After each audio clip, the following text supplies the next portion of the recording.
Welcome to 24/7 news TV. Bigg Boss house లో 4వ వారం వీకెండ్ వచ్చేసింది. బిగ్ బాస్ అనలిస్ట్ పరిటాలమూర్తి గారు మనతో ఉన్నారు. ఆయన అడిగి మరిన్ని విషయాలు తెలుసుకుందాం. నమస్తే సార్. నమస్తే అమ్మా. సార్ బాగున్నారా? సూపర్, చెప్పు. ఈ వారం సోనియా ఎలిమినేట్ అవ్వబోతే ఆడియన్స్ ఊకుంటారా అసలు? ఇది చాలా టఫ్ క్వశ్చన్ మనకి.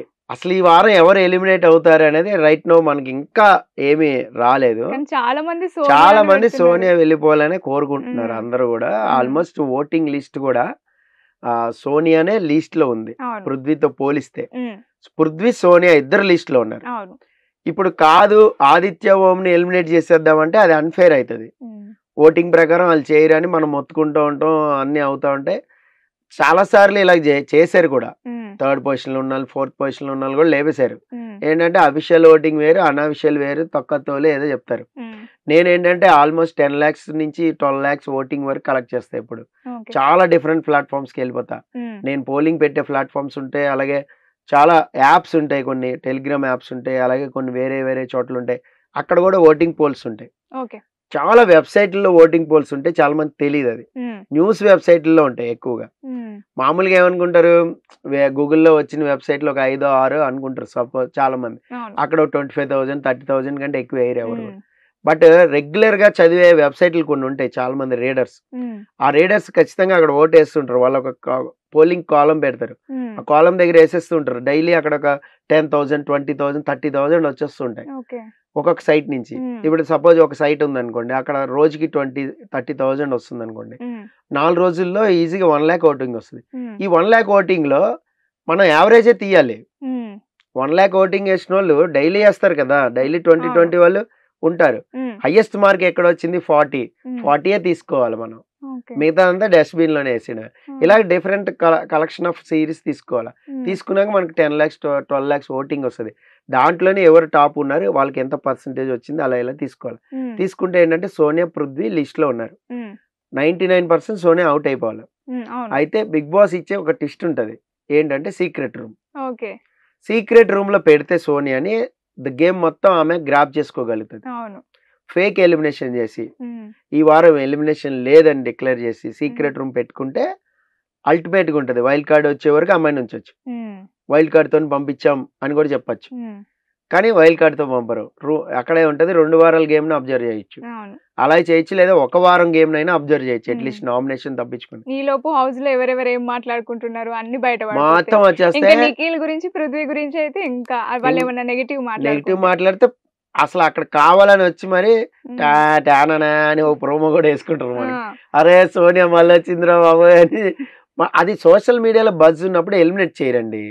99% ఎలిమినేట్ చేయకపోవచ్చు అనుకుంటున్నాం. ఒకవేళ చేస్తే అందరూ కూడా షోని వెరీ గుడ్, జెన్యున్ గా నడుస్తుంది, మేము బిగ్ బాస్ చూస్తాం అని కొంతమంది పాజిటివ్ కూడా ఉంటారు. చేయకపోతే నెగిటివ్ గా ట్రోల్స్ కూడా ఎక్కువైపోతాయి.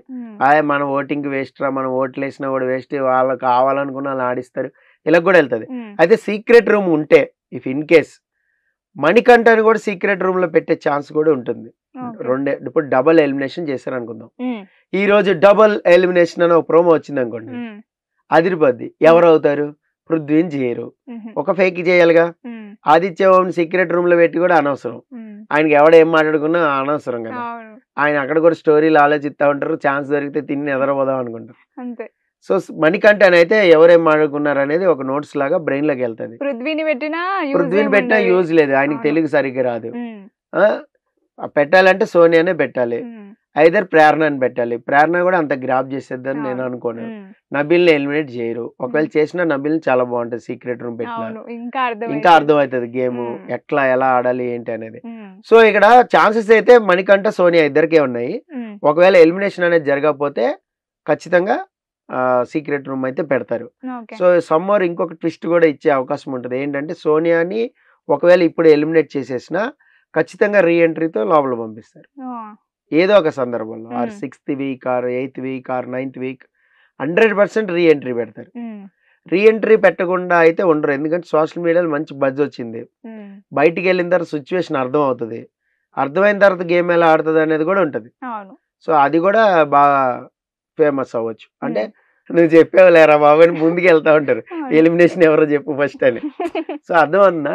అలాగే ఏంటంటే మన సమ్మర్ మనకి ఎవరైనా హిట్ చేసి చెప్పినప్పుడు సమ్మర్ ఎక్కడైనా ఆలోచించగలగాలి. అట్లీస్ట్ 1% ఆలోచించినా దాని మీద మనం దృష్టి పెట్టి కొంచెం మారడానికి ప్రయత్నిస్తాం. థర్డ్ పర్సన్ అదే అందుకని చెప్తున్నా. ఇప్పుడు వీళ్ళ ముగ్గురు ఉన్నారు, వీళ్ళ ముగ్గురికి అలా లేదు. అందుకే వీళ్ళ ముగ్గురు ఎప్పుడు ఈ డిస్కషన్ చేయలా. వెన్ ఇమిటేషన్ టాస్క్ వచ్చిందో మిగతా వాళ్ళు ఇలా ఇమిటేషన్ చేసేసరికి మేము అలా కాదు కదా అనే ఫీలింగ్ లోకి వస్తారు వీళ్ళు. అప్పటికి నువ్వు ఫైట్ చేస్తావు తప్ప మేము అట్లా లేం, నీకు తెలియదు అంటూనే ఉంటాం తప్ప మనం అలా కనపడ్డామేమో వాళ్ళకి సమ్మోర్ మనలో ఉంది మిస్టేక్ అని అది తెలుసుకుంటే మెచ్యూరిటీ లెవెల్ హై పీక్ ఉంటే కానీ తెలియదు. అది లేదు నేను నా గేమ్ అని నాకు తెలుసు, నేను ఏం ఆడుతున్నాను తెలుసు, నువ్వెవరు నాకు చెప్పడానికంటే మనం ఏం చేయలేం. ఇదే విషయం అదే నేను చాలాసార్లు రివ్యూలో కూడా చెప్తుంటా.